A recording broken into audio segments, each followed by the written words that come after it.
Olá, tudo bem? Seja bem-vindo a mais um vídeo aqui no canal. Hoje eu queria conversar com vocês sobre um dos romances mais importantes da literatura portuguesa e que também foi adaptado para peças de teatro e também filmes. Estou me referindo aqui ao livro Ensaio sobre a Cegueira, do José Saramago. Esse livro tem uma história muito impactante. Eu vou tentar resumir aqui para você. Basicamente, do nada, da noite para o dia, um homem de 38 anos que está dirigindo seu carro, ele percebe que não consegue mais enxergar. Mas a cegueira que ele tem não é uma cegueira de ver tudo preto, do escuro. Ao contrário, é uma cegueira branca. Ele vê tudo como se fosse um mar de leite, a expressão utilizada. E aí, ajudado por várias pessoas, ele consegue voltar para casa, conversa com a esposa, vai até o médico. E aí, aos poucos, as pessoas que têm contato com ele também vão tendo essa cegueira, esse problema. Mas não apenas ele. Em outros locais diferentes, há outras pessoas que também têm esse mesmo problema. Então, aos poucos, se transforma numa verdadeira epidemia. Várias pessoas ficando cegas ao redor de todo aquele país fictício, ou pelo menos não tem nome no livro, né, onde a história se passa. Aos poucos, para tentar controlar o caos do que está acontecendo, o governo acha interessante inserir as pessoas dentro de um manicômio, para de alguma maneira tentar diminuir o caos que está acontecendo na cidade do lado de fora. Essa é a premissa do livro. E a partir daí, o Saramago vai desenvolvendo vários personagens, sem dar nome a eles. Os personagens são nomeados pelas suas profissões, o que é até interessante de perceber. E aos poucos, ele vai narrando como esses personagens tentam se esforçar para viver, ou pelo menos sobreviver. E claro, isso também diz respeito a sobreviver muitas vezes às custas dos outros. Porque você tem aqui pessoas que se aproveitam dos outros que estão cegos para ganhar algum benefício. E mesmo entre as pessoas que estão sofrendo aquela cegueira, você tem gente que age de forma injusta com o outro e de uma maneira tenta encontrar vantagem nessas relações. E é interessante a forma como o Saramago encontrou para narrar esses eventos todos. Porque há uma personagem, que é a mulher do médico, que ela não fica cega, mas ela esconde isso de todo mundo. Então, para todo mundo, ela também é cega, mas na verdade ela consegue enxergar. E essa é a janela, digamos assim, pela qual o autor apresenta as narrativas. Ou seja, a gente está vendo esse universo a partir dos olhos dessa mulher. O livro foi adaptado para o cinema. Você está vendo aí partes de um trailer chamado Cegueira, que é um filme baseado na obra do Saramago, que é bem interessante, embora tomou, claro, algumas liberdades. Afinal de contas, toda adaptação de mídia sempre faz isso. Mas o filme é bem interessante e vale a pena ser assistido se você conseguir. Mas, claro, aqui eu quero fazer menção especial ao livro. E há uma parte interessante no livro que estava narrando a experiência de um escritor, um personagem que é escritor. Ele não tem nome. E é um momento na história em que há um diálogo entre a mulher e esse personagem escritor. E é mais ou menos o seguinte, a mulher pergunta qual é o nome desse escritor. E o texto diz assim: ainda estava nessa balança entre a curiosidade e a discrição, quando a mulher fez a pergunta direta: como se chama? Os cegos não precisam de nomes. Eu sou esta voz que tenho. O resto não é importante. Mas escreveu livros, e esses livros levam seu nome, disse a mulher do médico. Agora ninguém os pode ler, portanto, é como se não existissem. Perceba um detalhe interessante nessa narrativa, porque a transcrição do texto é como está no livro. O Saramago não usa pontos. Na verdade, o que indica a mudança de personagem é a letra maiúscula que está mostrando que é outra pessoa que está falando. Mesmo cego, o escritor permanece escrevendo, porque ele mesmo diz que se não escrevesse, ele não poderia viver. Essa é a narrativa fantástica que envolve essa história. Eu quero muito que você leia. Eu queria chamar a atenção exatamente para essa passagem que a gente acabou de ler. É o momento em que esse escritor está dizendo que os cegos não precisam de nomes. O que parece se parecer aqui na história é que os cegos dessa história, eles não têm nomes, porque eles não precisam de nomes, porque eles não são nem contados como pessoas. Eles são colocados lá no manicômio e esquecidos. E é a partir disso que eu queria fazer um vínculo com uma história do Evangelho de João, no capítulo 9, na qual Jesus e os seus discípulos encontram um cego de nascença. Diferentemente, então, da história aqui do Saramago, lá no texto bíblico, o cego é um cego que é cego desde que existe. Ele não se lembra de ter visto em momento algum. E ele está lá há 38 anos, sentado numa esquina, pedindo esmolas para poder sobreviver. As pessoas certamente passavam por ele, para lá e para cá, e nem o notavam. ou quando muito, ele era apenas um ponto de referência para ir para algum lugar. É como se de repente alguém dissesse, eu quero ir para o templo em Jerusalém. Ok, você está vendo aquele cego lá na esquina? Então passa por ele e dobra à esquerda. Mais ou menos assim. E tem um momento nessa narrativa que eu queria ler com vocês, que diz o seguinte: caminhando Jesus viu um homem cego de nascença. Eu quero pausar nessa frase, porque olha só que coisa interessante. Um cego que não é visto permanece cego nessa história. Um cego que não é visto não é uma pessoa. Mas quando ele é visto, ele passa a ser um protagonista, ele passa a ser um personagem. Jesus vê o cego, aquele personagem que era considerado um ponto de referência apenas, ou um obstáculo no caminho, Jesus o enxerga. E aí, sobre esse personagem, lá no texto bíblico de João 9, várias interpretações são dadas de várias pessoas. Nós temos a interpretação, por exemplo, dos discípulos de Jesus, que dizem o seguinte sobre esse cego. Seus discípulos perguntaram: Mestre, quem pecou, este ou seus pais, para que nascesse cego? Ou seja, na lógica dos discípulos, se esse cego, é porque ele fez algo para gerar esse problema. De alguma maneira, ele é culpado da sua própria enfermidade. E aí, sobre o sofrimento do cego, se coloca mais ainda sofrimento, porque é o sofrimento de uma culpabilização, feita por discípulos de Jesus. Quantas vezes nós não vemos por aí discípulos de Jesus culpabilizando pessoas pelo seu próprio sofrimento?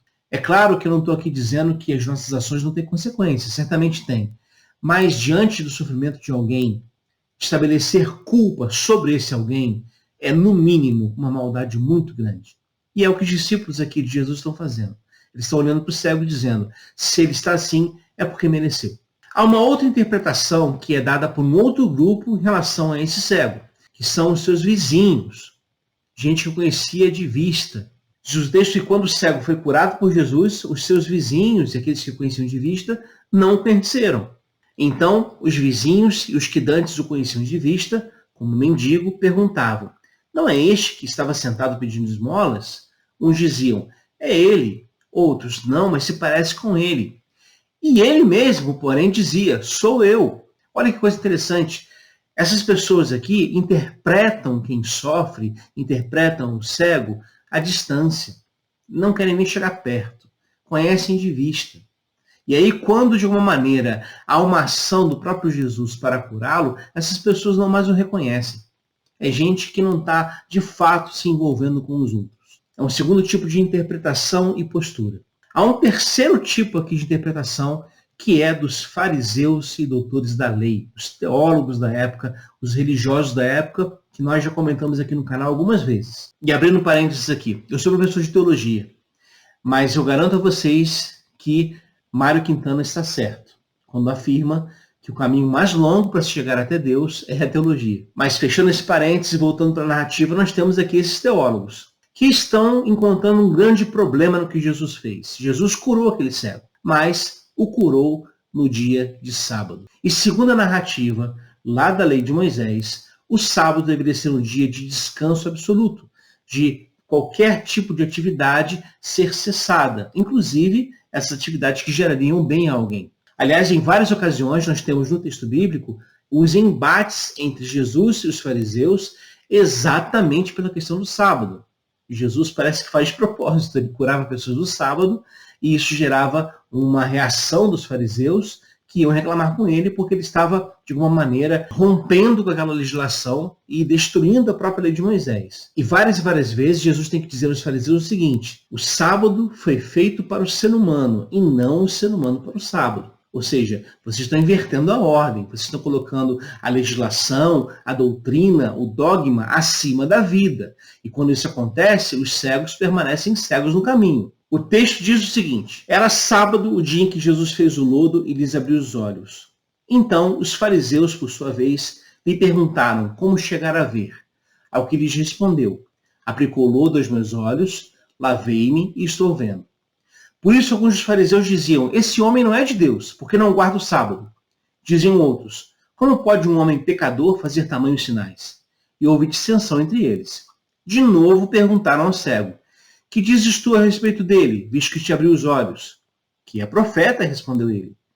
Não acreditaram os judeus que ele fora cego, que agora via, enquanto não lhe chamaram os pais e os interrogavam: é este vosso filho, de quem dizeis que nasceu cego? Como, pois, vê agora? Então os pais responderam: sabemos que este é nosso filho e que nasceu cego, mas não sabemos como vê agora, ou quem lhe abriu os olhos também não sabemos. Perguntai a ele, idade tem, falara de si mesmo. Isso disseram seus pais porque estavam com medo dos judeus, porque estes já haviam assentado que se alguém confessasse ser Jesus o Cristo, não, o Messias, seria expulso da sinagoga. Por isso que disseram os pais: ele idade tem, interrogai-o. Então chamaram pela segunda vez o homem que fora cego e lhe disseram: dá glória a Deus. Nós sabemos que esse homem é pecador, referindo-se a Jesus. E o cego retruca em uma frase muito bela: se é pecador, eu não sei. Uma coisa eu sei: eu era cego e agora vejo. Perguntaram-lhe, pois, que te fez ele? Como te abriu os olhos? E ele lhes respondeu: já vos disse e não atendeste. Por que quereis ouvir outra vez? Porventura quereis vós também tornar-vos seus discípulos? Essa frase é de uma ironia muito interessante, porque o cego curado está basicamente dizendo para os fariseus o seguinte: olha, vocês estão tão interessados nesse Jesus que possivelmente vocês querem ser seus discípulos também. Mas isso gera uma reação de ódio dos fariseus, que dizem o seguinte: então o injuriaram e lhe disseram: discípulo dele és tu, mas nós somos discípulos de Moisés. Sabemos que Deus falou a Moisés, mas este nem sabemos de onde é. E aí eu queria fazer uma pausa aqui para lembrar o seguinte: os fariseus, os religiosos, os doutores da lei, os teólogos, eles falam bem de Moisés, porque Moisés não está ali com eles. Eles falam bem dos profetas passados, porque os profetas passados não estão ali com eles, para lembrá-los da sua hipocrisia. É por isso que seres religiosos são tão contrários ao espírito da profecia, aquela pessoa do profeta que critica e denuncia o que está de errado, porque eles preferem construir estátuas para homenagear aqueles do passado, mas não conseguem dar ouvidos ao profeta que está no meio deles, que é o próprio Cristo. E aí na cabeça dos fariseus a ideia é a seguinte: ora, se nós sabemos quem é Moisés e o reverenciamos, esse aí nós nem sabemos de onde ele vem. E aí o cego curado diz o seguinte: respondeu-lhes o homem: nisto é de estranhar que vós não saibais de onde ele é, e contudo me abriu os olhos. Nós sabemos que Deus não atende a pecadores, mas pelo contrário, se alguém teme a Deus e pratica a sua vontade, a este atende. Desde que há mundo, jamais se ouviu que alguém tenha aberto os olhos a um cego de nascença. Se esse homem não fosse de Deus, nada poderia ter feito. O que o ex-cego está fazendo aqui é, na verdade, ensinar aos fariseus e aos religiosos, que reagem de igual forma com rejeição. Eles retrucaram: tu és nascido todo em pecado e nos ensina a nós, e o expulsaram. Ouvindo Jesus que o tinham expulsado, encontrando-o, lhe perguntou: crês tu no Filho do Homem? E ele respondeu e disse: quem é, Senhor, para que nele creia? E Jesus lhe disse: já o tens visto, e é o que fala contigo. E o texto termina com uma outra ironia. Prosseguiu Jesus: eu vim a esse mundo para juízo, a fim de que os que não veem, vejam, e os que veem se tornem cegos. Alguns desses fariseus que estavam perto dele perguntaram-lhe: acaso também nós somos cegos? Respondeu-lhe Jesus: se fosseis cegos, não terias pecado algum. Mas porque agora dizeis, nós vemos, subsiste o vosso pecado. Esse texto é de uma riqueza incrível, tanto do ponto de vista literário, quanto do ponto de vista teológico. Do ponto de vista literário, as construções dos diálogos que aparecem aqui são belíssimas, são perfeitas. São típicas de um romance muito bem escrito. Porque nós temos aqui um ex-cego, um cego agora curado, que consegue confundir de alguma maneira os próprios religiosos e especialistas na lei com a sua própria experiência. Como ele mesmo diz: olha, se é pecador, se ele não é pecador, eu não sei. Mas uma coisa eu sei: eu era cego e agora estou vendo. Essa experiência do contato com a graça de Deus transforma aquele personagem, o ex-cego, num testemunho vivo da própria presença misericordiosa e cuidadora de Deus. É o que a narrativa quer mostrar aqui. Por outro lado, nós temos a interpretação dos fariseus, que encaram esse personagem como um risco. Aliás, que coisa curiosa. Se esse cego permanecesse cego, não teria causado nenhum problema para os religiosos de plantão. Eles permaneceriam tão religiosos como sempre foram e não enxergariam o cego nem que estivesse a um palmo dos seus narizes. Porque a ideia é essa mesmo, entende? Por isso que Jesus diz: Vocês dizem que veem, por isso o seu pecado subsiste. Porque vocês estão dizendo que enxergam e não enxergam.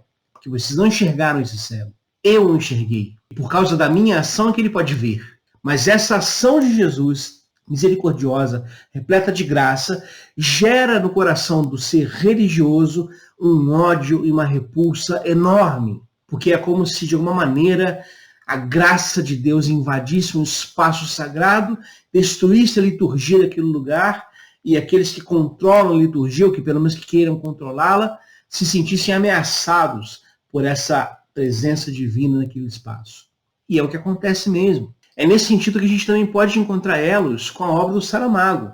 Há um outro texto do Saramago, aliás, chamado Evangelho de Jesus Cristo, no qual ele propõe uma história do Evangelho, e a partir do seu próprio ponto de vista. Ele é ateu, pelo menos se declarava assim, e isso transparece no seu texto, mas ele é um ateu que critica muito claramente uma certa ideia de Deus, uma certa imagem de Deus que foi transmitida pela igreja durante muito tempo.